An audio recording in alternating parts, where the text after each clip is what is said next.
ములుగు జిల్లా ఏజెన్సీ ప్రాంతాలలో ఎస్సీ రిజర్వేషన్లు జనరల్ కేటగిరీలో కలపడం ద్వారా ఎస్సీ కులాలకు తీవ్ర అన్యాయం జరిగిందని సమతా సైనిక దళ రాష్ట్ర నాయకులు షెడ్యూల్డ్ కులాల హక్కుల పోరాట జేఏసీ తెలంగాణ రాష్ట్ర కన్వీనర్ దుర్గం నగేష్ ఆవేదన వ్యక్తం చేశారు. మంగళవారం ఆయన విడుదల చేసిన ప్రకటనలో ఈ విషయంపై ముఖ్యమంత్రి వెంటనే స్పందించి న్యాయసమ్మతమైన పరిష్కార మార్గాన్ని సూచించాలని కోరారు.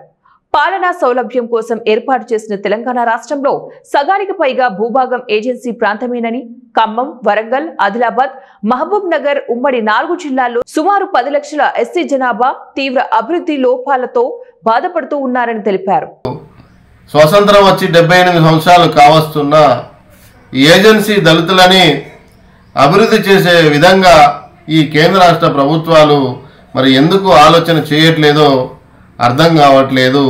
మరి ఏదైతే తెలంగాణ వస్తే మా బ్రతుకులు మారుతాయని చెప్పి ప్రతి ఎస్సీ కులాలకు సంబంధించినటువంటి వ్యక్తులు మరి ఉద్యమాన్ని ఉధృతంగా ముందుకు సాగిస్తూ ఎంతోమంది ప్రాణత్యాగం చేసి మరి తెలంగాణ సిద్ధించేందుకు కృషి చేశారు.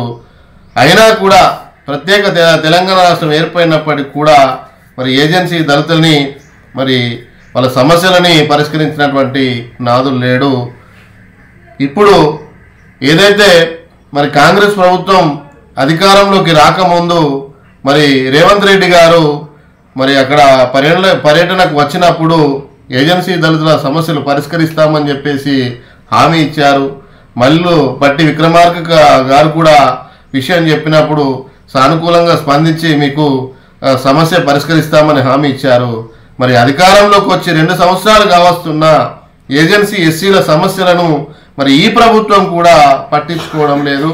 ఏదైతే స్థానిక సంస్థల ఎన్నికల్లో భాగంగా ఈ మధ్యలోనే రిజర్వేషన్లు కొన్ని మరి తీసుకురావడం జరిగింది. దాంట్లో భాగంగా ఎస్సీలకు సంబంధించినటువంటి రిజర్వేషన్లను జనరల్ కేటగిరీలో కలపడం వల్ల అడపాదడప అక్కడో ఇక్కడో ఒకటో రెండో ఉన్నటువంటి ఆ రిజర్వేషన్లు కూడా కోల్పోయి రాజకీయంగా కూడా ఎదిగే పరిస్థితి లేదు. కాబట్టి ఈ ప్రభుత్వాలు, ఈ పాలకులు ఏజెన్సీ దళితుల పక్షాన మరి వాళ్ళ వైఖరి ఏందో తెలియజేయాలి.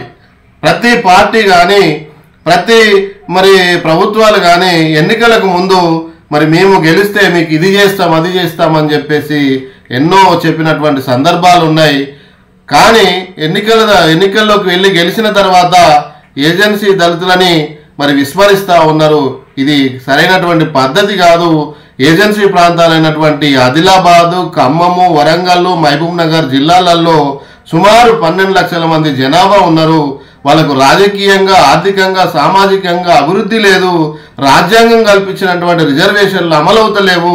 మరి ఉద్యోగాల విషయం అయితేనేంది, మరి రాజకీయం విషయం అయితేనేంది, మరి ఎటువంటి రిజర్వేషన్ లేక, అభివృద్ధి లేక మరి వలస కూలీలుగా మరి వేరే పట్టణాలకు వెళ్ళి జీవనం సాగించేటటువంటి పరిస్థితి నెలకొన్నది. కాబట్టి